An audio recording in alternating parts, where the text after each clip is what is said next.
So I grew up surfing in Santa Cruz, California, and skiing up in Lake Tahoe. And ever since I was a little kid, I dreamed about combining the two. Wave skiing, why not?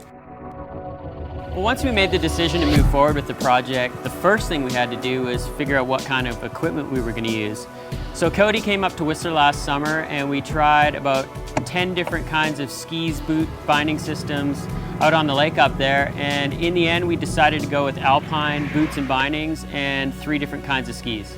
So after years of dreaming, a year of testing, here we are in Maui and we're ready to ski on some waves. Now it's getting weird.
Last wave of the day, took an air over closeout section and came down, landed on my feet, and the ski just gave way, broke out right underneath my foot.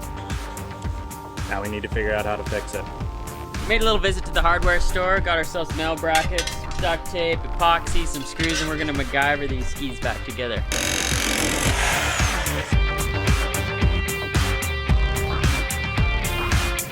There are a lot of variables that go into every day of wave skiing. Swell size, swell direction, wave period, wind, weather, all these things. I kind of underestimated it, and so far here in Maui, the wind has been howling just about every day. It definitely makes things a little bit more challenging. After a bunch of down days, I decided to throw up a kite. You know, I've been a kiteboarder for the last 7 years, and I decided I want to try these on skis.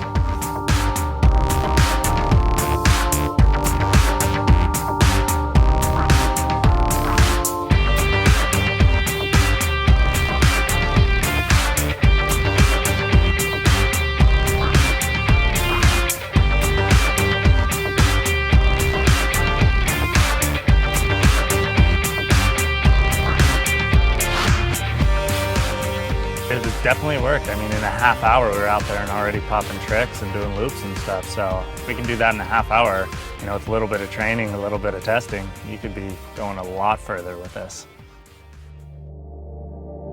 Finally, in the middle of the night one night, I noticed that the wind had stopped and I could just hear this deep rumble. It was the swell hitting the rocks on the ocean, and I remember thinking, wow, that sounds pretty big. Right then, it just kind of sparkled that energy. You're just like, oh man, here we go. There's only one way to find out if it really works in big waves. Are you psyched or scared? A little bit of both, always.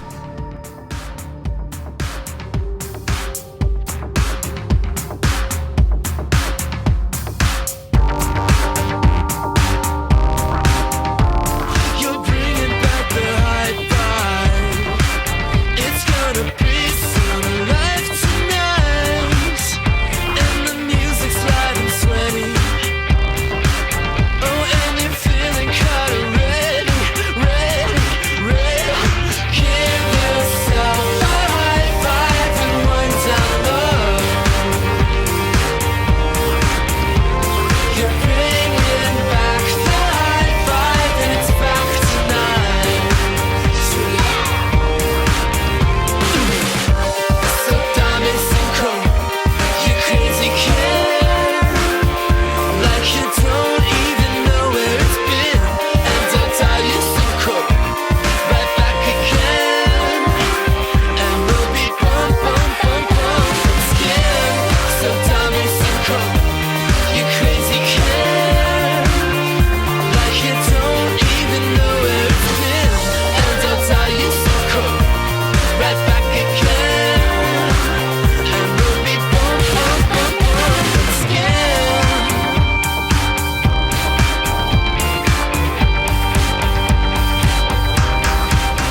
Mike kicked out of one of the best rides of the whole trip, and Levi's coming in for the rescue to pick him up because there's another big wave right behind him. I knew the swell, the intervals were tight, and I had one chance to get him, and I made a committed decision. Came in, Mike got on the sled. I just grab on, he's like, hang on! And the next thing I know, I just see Levi pin this jet ski, and all of a sudden, I just feel it smash on my back. It basically lifted the ski up vertical, so I was straight over the front, and I just got tossed over the front. Just remember the ski just tumbling for like 300 yards to the inside. When I came up, I'm like, I knew the ski was destroyed. I was more concerned about Mike. Turned out we were fine, but the jet ski was fully out of commission. The engine pulled off its mounts, the drive shaft was twisted, parts of the frame are off, and we destroyed a ski, but we're lucky that no one got hurt, and we had an epic day. Yeah, so we skied on waves, and it was really cool. It was a unique experience. I've always fantasized about really skiing on waves. To see you guys actually come over here to do it and pull it off, I think is really cool. If you never try things, if you never put yourself out there and try something new, then you'd never know what's possible. Is it something that people are going to do every day? Probably not. But at the same time, they showed everybody in the world that it can be done.